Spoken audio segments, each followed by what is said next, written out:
Überall auf dem Globus wurden schon antike Türen und Tore gefunden, über deren Funktion sich Wissenschaftler noch nicht im Klaren sind. Handelt es sich bei diesen Pforten um Portale in andere Welten oder haben wir es etwa nur mit Scheintüren zu tun? In vielen Kulturen findet man sogenannte Scheintüren wieder. Das sind in die Wand eingearbeitete Bilder von Türen, die sich aber nicht öffnen lassen. Architekten solcher Kulturen wollten damit vor allem eines bezwecken: das Gebäude dadurch größer wirken zu lassen. Denn wenn man sich in solchen Räumen befindet, gewinnt man leicht den Eindruck, hinter den Türen befänden sich weitere Räume. Doch was, wenn der Schein trügt und diese Türen tatsächlich Portale in andere Dimensionen und Welten waren?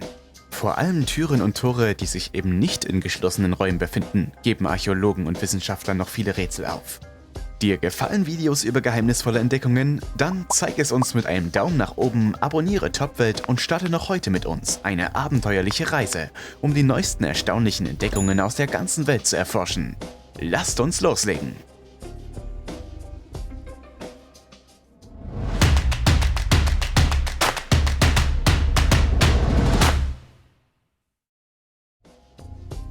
Stonehenge. Jeder kennt es. Einige haben es vielleicht schon besucht. Stonehenge könnte eben solch ein Portal zu einer anderen Welt sein.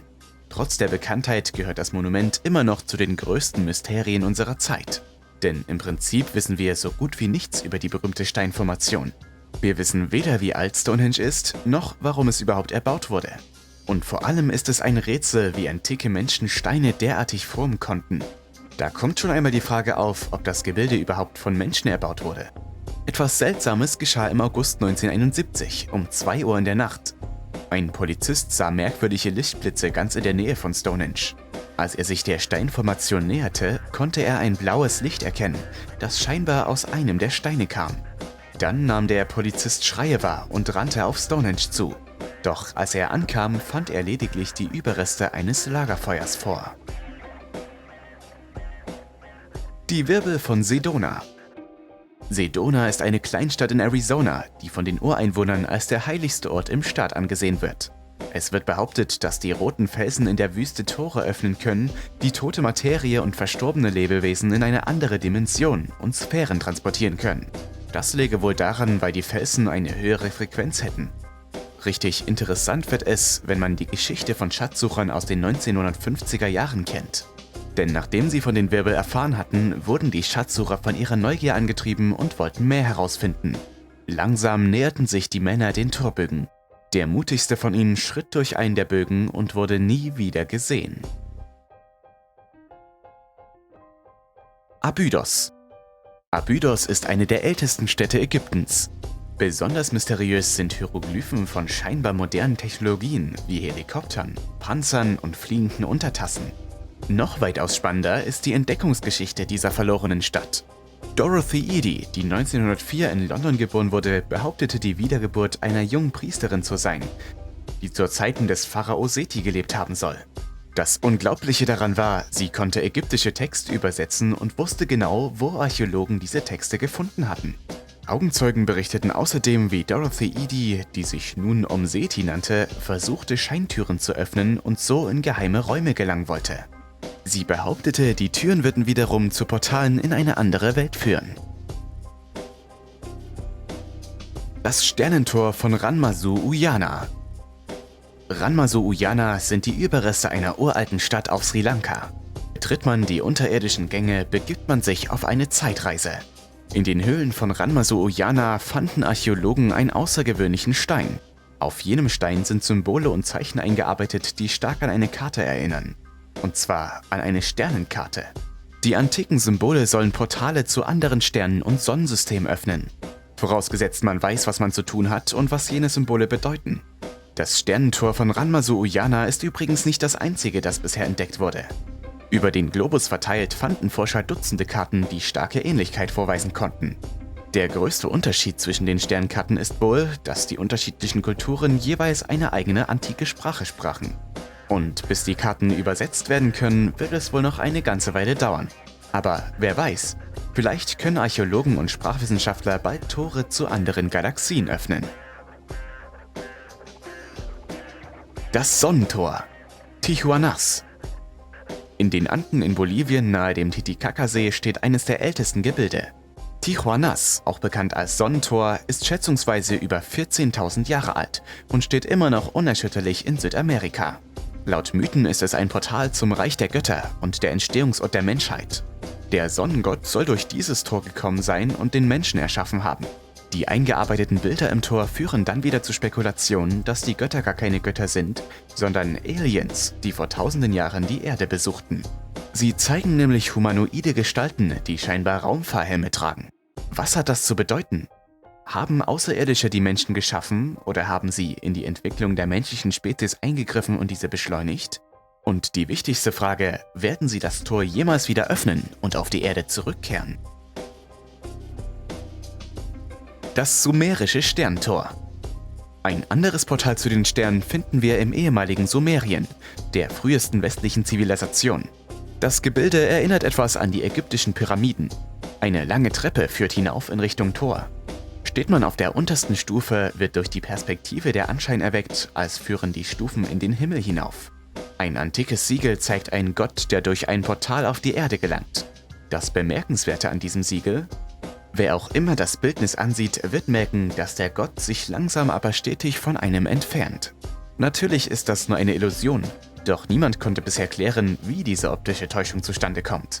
Andere Artefakte und Bildnisse aus jener Epoche zeigen Zeichnungen von Figuren, die scheinbar Uhren tragen und modern aussehende Knöpfe und Hebel betätigen.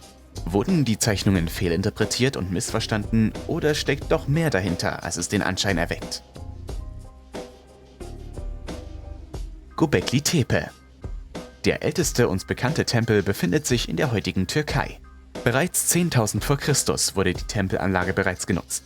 Im Zeitraum 8.800 v. Chr. Wurde die Anlage wohl erweitert. Danach wurde der Tempel verlassen und nach vom Erdboden verschluckt. Von oben betrachtet kann man die kreisrunde Form des Tempels erkennen. In der Mitte dieses Kreises steht ein Sternentor, das angeblich zum Sternsystem der Plejaden führt. Die Plejaden sind eine Ansammlung von Sternen in unserer Milchstraße und von der Erde aus sichtbar. Außergewöhnlich sind an diesem uralten Tempel die T-förmigen Steinformationen, auf denen Bildnisse von Tieren abgebildet sind. Kurios ist auch, dass ähnliche Formationen in Südamerika gefunden wurden. Noch ist unklar, wie die Menschen damals solche Gebilde überhaupt bauen konnten. Denn die Pfeiler sind nicht nur bis zu 6 Meter hoch, sondern wiegen an die 20 Tonnen. Es wird vermutet, dass sich unter der Tempelanlage noch ein weiterer Pfeiler befinden und der Tempel viel größer war als ursprünglich angenommen. Ob die Priester damals wirklich versuchten, zu den Sternen zu reisen, wissen wir nicht. Im Moment wird vermutet, bei dem Ort handelte es sich um einen heiligen Boden. Stonehenge unter Wasser?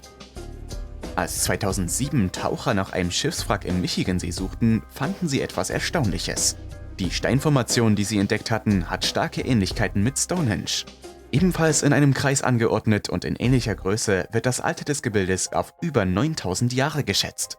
Die Steinformation wurde der Welt erst 2007 bekannt, weil die Ureinwohner vor Ort das Gebäude geheim halten wollten.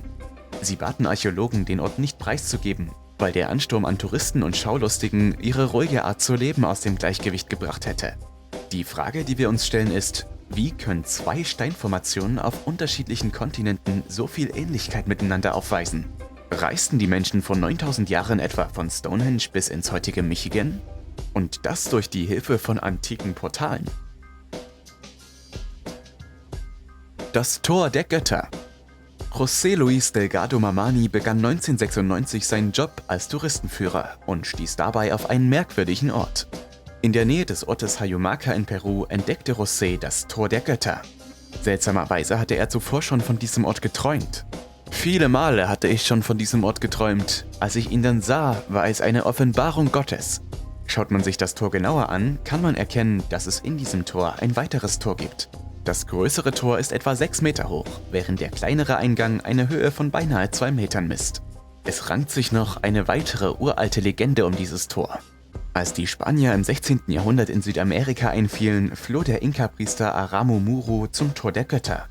Mithilfe anderer Priester und einer goldenen Scheibe öffnete er das Tor und trat hindurch. Danach wurde Aramo Muru nie mehr gesehen. Seine Anhänger glaubten, er betrat das Land der Götter und lebt mit ihnen.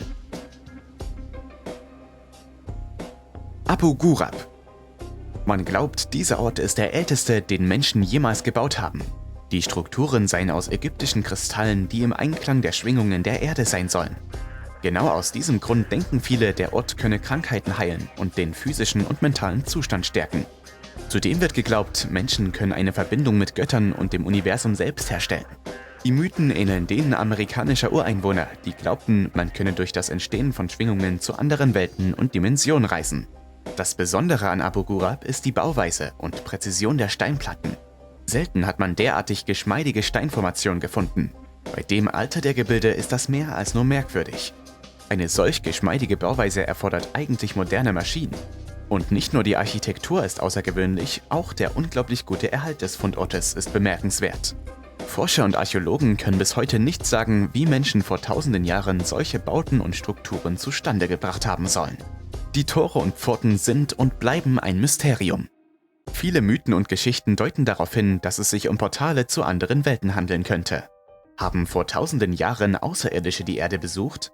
Wurden sie als Götter verehrt? Lehrten diese Besucher die Menschen? Und falls diese Idee von urzeitlichen Aliens nicht nur in unserer Vorstellung existiert, dann bleibt die Frage, werden sie jemals zurückkommen? Vielen Dank fürs Zuschauen. Wenn euch das Video gefallen hat, zeigt es uns gerne mit einem Daumen nach oben. Und um nie wieder neue Videos zu verpassen, klickt auf Abonnieren. Und wir sehen uns bald wieder.